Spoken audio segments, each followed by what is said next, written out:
Salut à tous, on se retrouve une nouvelle fois avec notre invitée Christine Barba. Bonjour. Bonjour Thomas. Donc aujourd'hui on va parler du côté entrepreneur. Donc vous êtes présidente du club des affaires de Châteauroux. Donc qu'est-ce que cela implique? Je suis membre du club d'initiative Indre, BGE Indre. Et à l'intérieur de ce club, vous avez des clubs affaires. Donc, il y a 8 clubs affaires par ville. Et donc, dont je fais partie, le club affaires Châteauroux 1 a été créé en 2016. Et donc cette année, pour l'année 2018, en fait, je suis présidente. Ça consiste à animer le club. En fait, ce sont des entrepreneurs, on est 25 à se réunir chaque mois pour mieux se connaître, pour se recommander. En fin de compte, on est là pour élargir son réseau et développer son business au niveau de son entreprise. Et parmi vos rencontres, est-ce que vous rencontrez des jeunes entrepreneurs? Alors vous avez des jeunes par l'âge et des jeunes entreprises aussi. Il y a de tout. Donc effectivement, oui, vous avez des jeunes qui veulent se faire connaître et des jeunes entreprises dont l'entrepreneur a une expérience professionnelle qui veut donc se mettre en indépendant pour justement continuer à exercer son métier avec passion, parce que généralement quand on fait de l'entrepreneuriat, c'est qu'on est passionné par son métier, sinon c'est pas la peine. Et donc du coup, en créant votre magazine The Mag, vous êtes devenue entrepreneuse. Oui. Est-ce que vous aurez des conseils à donner à un jeune par exemple qui veut tenter cette expérience? L'expérience. Donc en fait l'entrepreneuriat, je pense que au départ c'est la passion de votre métier. Vous maîtrisez votre métier et le statut indépendant vient ensuite.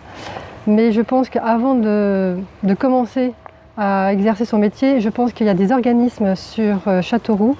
Je fais allusion à la CCI, à Initiative Indre, BGE. Donc vous avez vraiment des professionnels qui sont là pour vous encadrer et qui vous conseillent. Il ne faut pas se lancer tête baissée pour lancer son entreprise, car il y a tellement des problématiques et des barrières à lever avant. Au niveau financier, au niveau mise en place, quels sont le matériel que j'ai besoin, etc. Donc je conseille vraiment d'aller voir ces organismes. Quand vous avez pris ce choix de devenir entrepreneur, est-ce que vous avez eu des moteurs, des envies, mais en même temps des freins, des craintes ou pas du tout? Donc en fait, je parle de mon expérience, c'est plus par rapport à ma passion de mon métier. Je voulais vraiment continuer dans la communication. Et en fait, je n'avais pas le choix de prendre ce statut indépendant. Donc c'est par obligation que j'ai pris ce statut. Mais en fait, grâce à Laurent Signoret, qui a créé The Mag, je suis partie vraiment sur des rails, puisque sur le département des Landes, vous avez plusieurs The Mag. Vous avez Dax, Biscarrosse. Donc j'ai été rencontrer ces indépendants. Et c'est eux qui m'ont dirigé, qui m'ont conduit justement sur le statut d'indépendant. Vous ont plutôt encouragé? Encouragé et me donner beaucoup de conseils. Quels ont été ces conseils?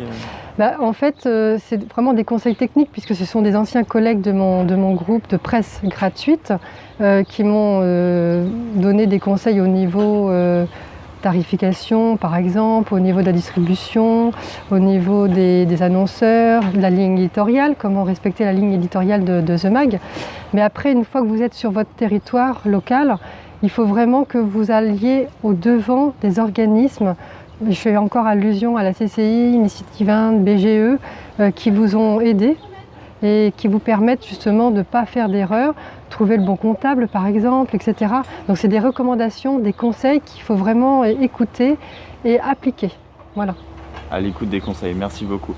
Et nous on se retrouve la semaine prochaine pour un dernier épisode avec notre invitée Christine Barba. À la semaine prochaine.